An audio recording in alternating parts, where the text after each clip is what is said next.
Il y a 2400 personnes qui sont dans la nature. On ne sait pas où elles ont pu dormir. Si elles ont pu dormir dans un abri, ça, c'est la situation aujourd'hui de la Belgique. Et donc, on comprend combien c'est intolérable, alors que la Belgique a des obligations aux yeux du droit international d'héberger correctement ces personnes. Les conventions de Genève les y obligent.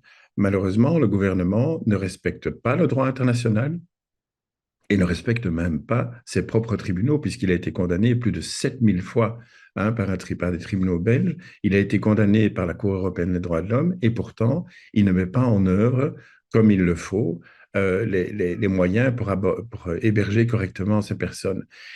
Heureusement, il y a les ONG, heureusement, il y a des autorités régionales qui essayent de prendre le problème à bras-le-corps, mais c'est insuffisant. Il faut mettre en place des structures comme on les a mises en place en 2000, par exemple, où il y avait 40 000 demandeurs d'asile qui étaient arrivés. Le problème est un problème politique et non pas un problème de moyens.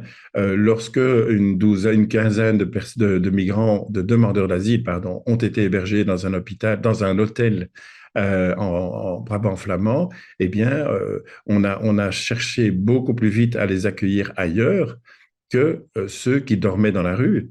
On voit bien que la priorité n'est pas une priorité humanitaire, la priorité du gouvernement est une priorité politique.